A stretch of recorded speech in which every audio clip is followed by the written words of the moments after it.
Hello everyone, Toby from abletondrummer.com here. I want to show you how you can use the FCB1010 plus two of my Max for Live devices to live loop in Ableton Live.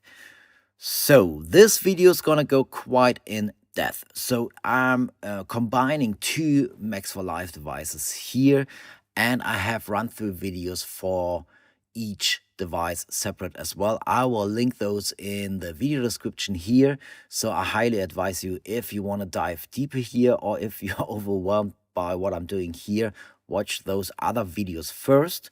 Okay, so let's start in.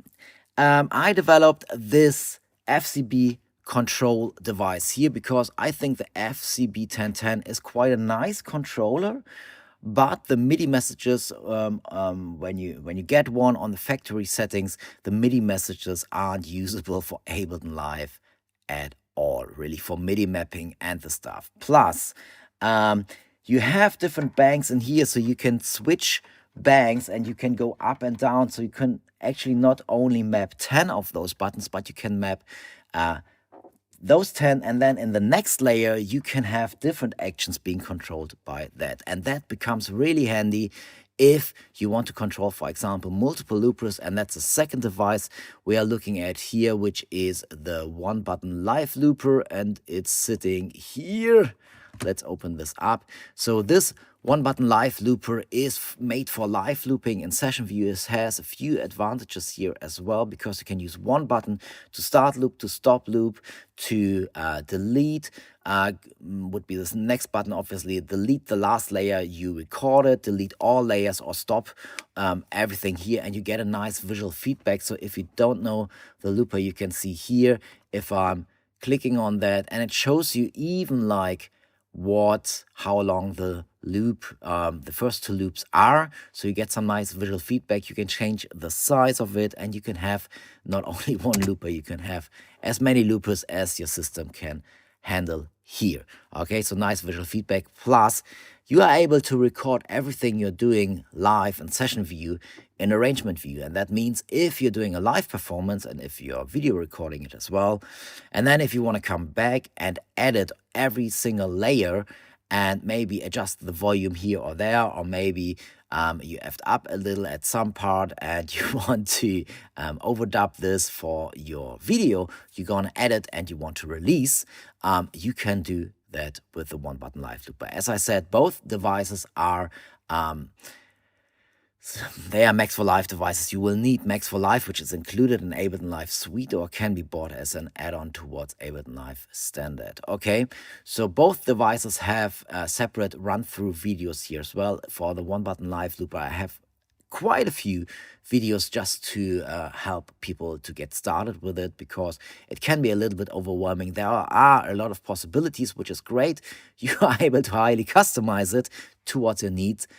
The challenge is you have to customize it towards your needs, but obviously if you buy this, there is a template included as well, so this will help you to get started here. So we're gonna look today, or in this video, we're gonna look at how to combine those two devices here, which I think is a really great and advanced setup for live looping in Ableton Live with the FCB1010. So let us first have a look on the FCB1010 device, and let's fold down the other tracks here. So we are just on the first track here, and on the first track I placed the dynamic MIDI Foot Control FCB1010, and it's this device here, and we have a pop-up window.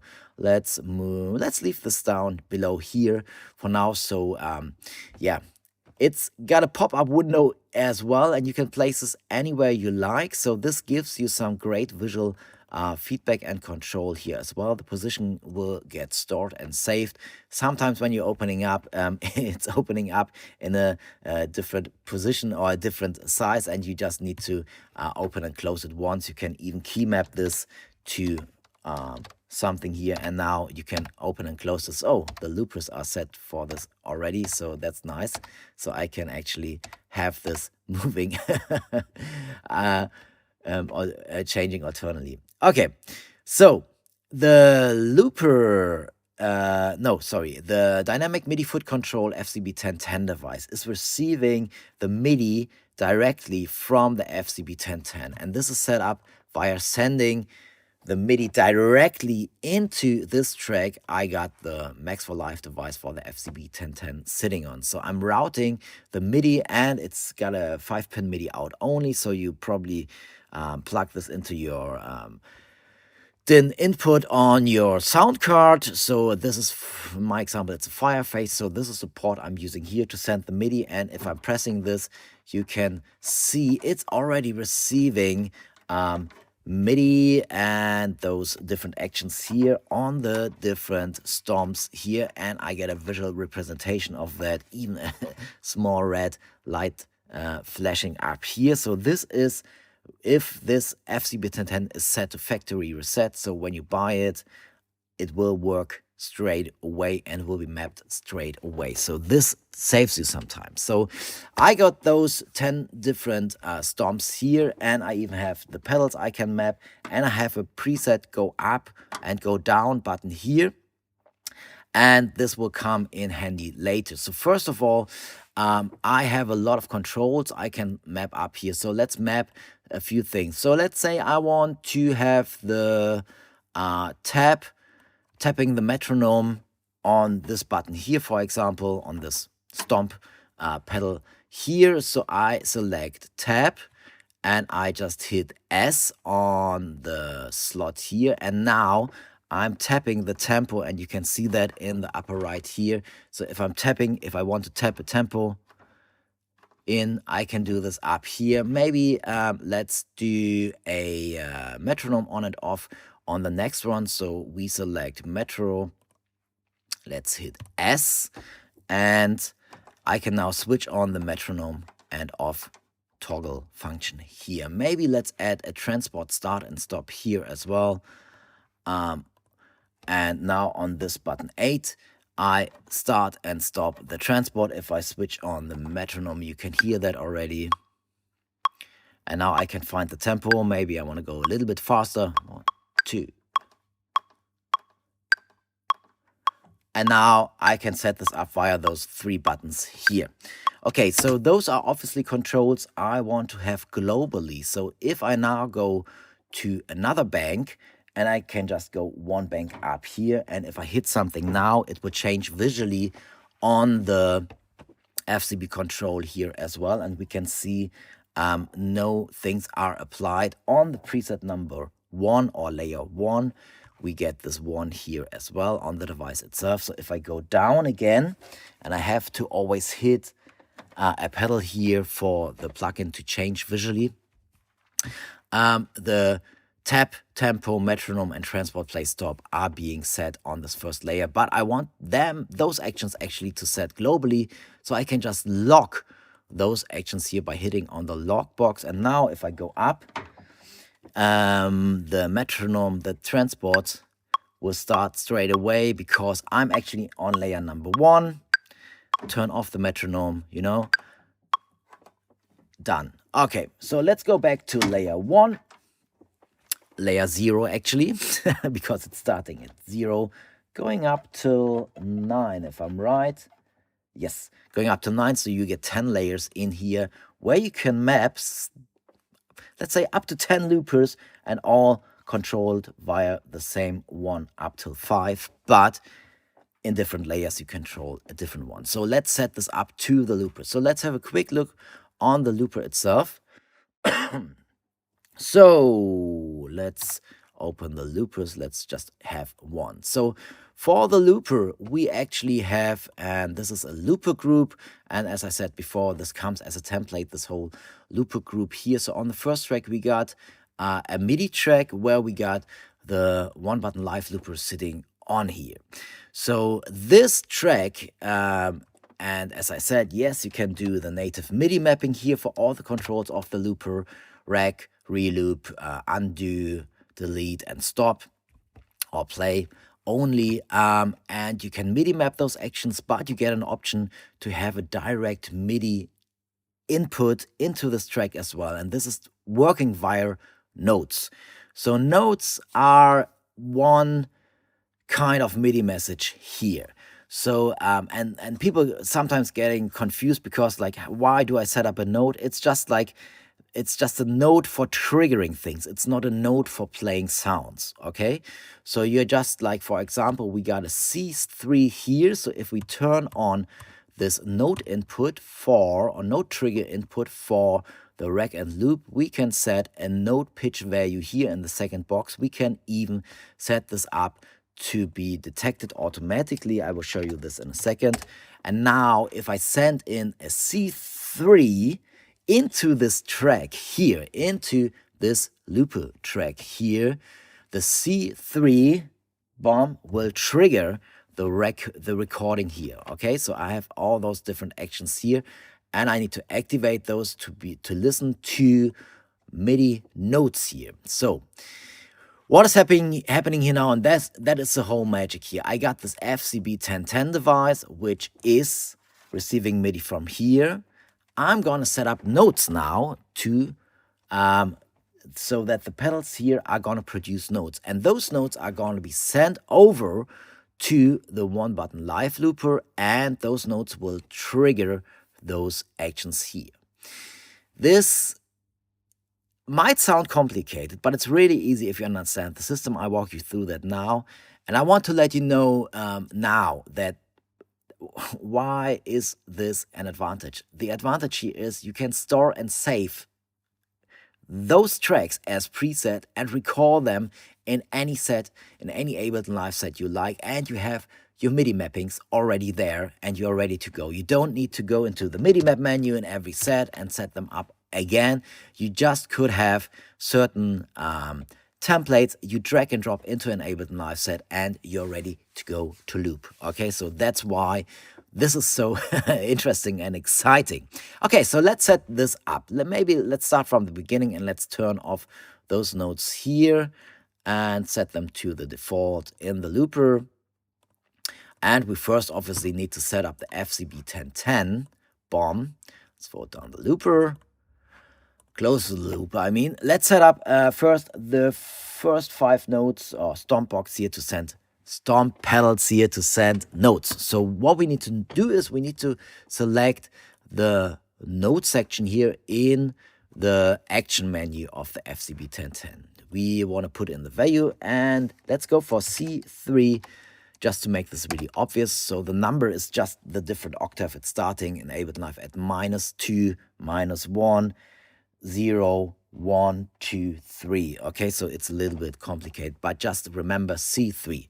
And let's set this up to the first pedal here. So I hit S on the number 1 box here, and then I just select the note box here. I go 1 arrow up, so I got a C#3 now, and I set this up to the next one, and I do this for all the other ones here as well. So now always hitting S, and we will be saved and stored to this patch here. Okay, so now I'm sending a C3, and we can already see that on the indicators on the track here, and we can see that in this looper track here as well, on those indicators, that those MIDI notes are being received because the MIDI from on the looper track is set to this track here, the FCB1010 control in. Okay, so this is receiving now the MIDI notes from this track. So let's have a look in the looper, and we need to switch on all the different actions here, the different receive MIDI note and trigger actions here. So this needs to be turned on. Now I can just hit S for sync. So it's waiting for the next MIDI note I'm sending in, bomb, and it's being received. And let's do this with all the different actions here. I hit S, and then I just hit on the pedal I want to map to this, and I'm set already. Okay, so sometimes notes getting stuck and they're hanging notes when you set this up. So just quickly start and stop the transport once, and then the notes are off again. Okay. So now we are already able, and let's open up the looper pop-up window. So now I'm already able to record and to trigger recordings here. So as you remember, we have this start from on the 8, and we can hit on the metronome turn on the metronome, and now if I hit the 1, it will trigger the recording for this looper. 1 on the next one, and we are able to loop. Yeah, and maybe I didn't like what I played. I can just undo this action. This would be the orange undo button here, or I could delete all, or I could stop the looper if I have loops playing here. Okay, let's turn off the metronome. Let's stop the transport. So this way, we already set up one looper here. Again, if you want to dive into how the looper works, please watch the video for the one button live looper, the full run through, or just the short quick start guides. I will link those videos in the video description. So now we obviously want to control more loopers here, and we might want to have this one for the keys and another one for maybe this drum sound. Okay, so we are setting up a second looper, and we got the second track here. So let's close this looper window, and we can see we got this drum pad sound here, and this is going into our second looper group where our second looper is sitting. And I already set those up to listen to C4, C#4, D4, D#4, E4. So we are one octave higher here than on the first looper. So if we now go back to the FCB control, we want to set up the second layer here, which is number 1, a bit confusing. Those bottom row here, they should send the notes to trigger the actions in the second looper. And as I just mentioned, it's starting at C4. So let's set this up. So we go to the note section here, we type in C4, and then we save and sync this to the second row here. Oopsala. Boom, boom. Okay, so now if I'm on layer 1, it's those pedals are producing those now notes, and if I'm, and I can do this here, if I'm on layer 0, the first layer, I'm producing the notes C3 up to E3. Okay, so this means if everything's set up right, let's have a look on the looper 2, and I should be able to open this, yes, like this. So I'm now at layer 1, and I'm recording on layer 1 via those boxes here. Maybe let's delete the last one. You know, so this is already, I'm already able to do this straight away, and I can just go up and down with the layers if I want to record stuff. So let's quickly do some tests here. Okay, so I'm going to control my first looper on layer 0, first layer here, and I'm going to control the second looper on the second layer here. So just quickly to show you that it works. So let's start the transport. Maybe do this a little bit faster. Tapping in a faster tempo. That's nice. Okay, I just leave the metronome on, and I'm ready to record actually via the 1. So let's do this. Where's my sustain pedal? 4.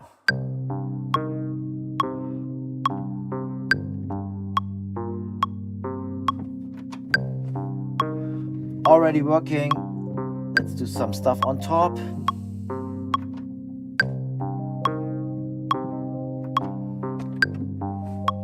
And you can hear, let's switch off the metronome, you can hear and see that the second loop is only 1 bar, the first loop is 2 bars. It's visually nice and represented here. Okay, so let's go to the next layer here to control the looper number 2, which is set up for this drum pad here. So let's record something. 1, 2, 3, 4.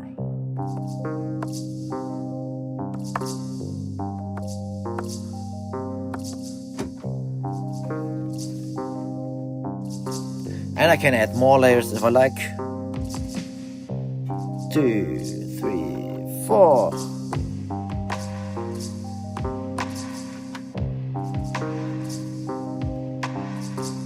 Not very tight, obviously. Could stop the transport here because it's set up for global actions. Okay, so you get the picture. So if I want to, let's say, I want to delete the last one, the drum beat, so I need to go to undo. And let's do this one again. 2, 3.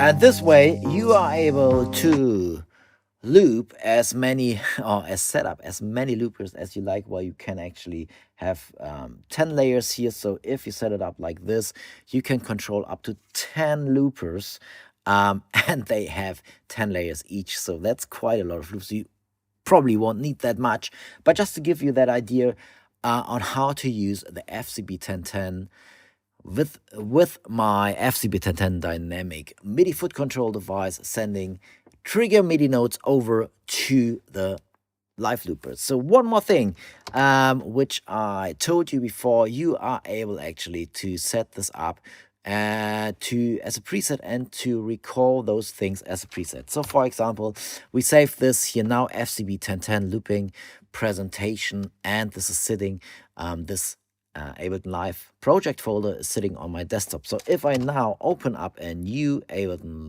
Live set, there we go. And let's say I want this FCB1010 preset I just made. So if I go to my desktop, you can save this in your user library, for example, as well. You can just drag and drop this in there as well as a group of tracks. Or if I want to say, well, actually, I want this preset I just created, I want to record this, you can just drag and drop the whole Ableton Live set or single tracks in a new Ableton Live set. Maybe you develop stuff, single song sections or single songs, and then when you are saying, well, let's now go into a full performance set and let's have all those things being set up here, you can see, boom, all the windows are opening up because they're set to open up, or that's how you we save those, and we can see whoops, quite a lot of tracks. We need to fold those tracks to get this a little bit visually more appealing. So I got the FCB1010 and it's already set up to receive from my right MIDI port. So I'm receiving inside the FCB1010 Max for Live device here already. Let's set the loopers to the tracks here visually, maybe save those for when you're opening up, the position gets recalled automatically. And in my looper group, you can see, boom, let's fold down the second looper here.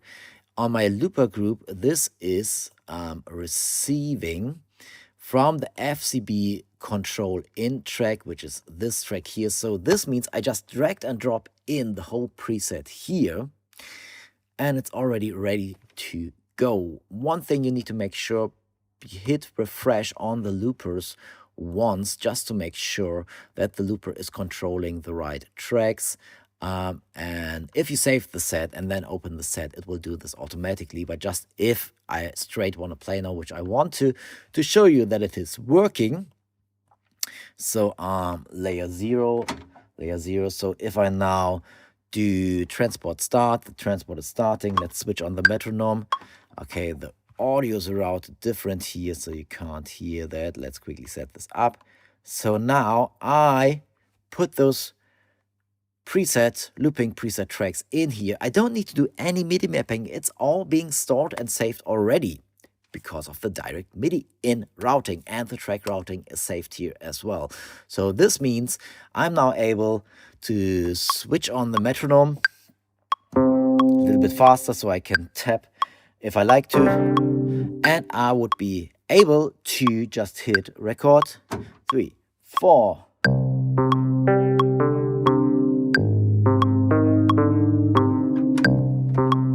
And I'm ready to loop. Okay, so you get the picture. You can quickly recall settings, loop settings here without having to go into the MIDI map menu of Ableton Live, which is nice when you're starting out to connect things here. But if you want to recall, you can't recall those mappings, so I can't set up mappings via the native MIDI map menu and then recall those in a set later. So big advantage here of using something like my Max for Live device here, which makes the FCB1010 usable out of the box to control Ableton Live. Plus, if you want to do some live looping, the one button live looper in conjunction with those two things. I hope I convinced you that this is one technique which is quite cool. Obviously, it's not for everyone. Not everyone wants to loop this way. If you want to loop this way, you need to decide for yourself. Again, those are Max for Live devices, meaning Max for Live is needed to make use of them. Max for Live is included in the suite version or can be bought as an add-on towards Ableton Live Standard. Okay, so head over, links are in the video description, and take care. Bye-bye.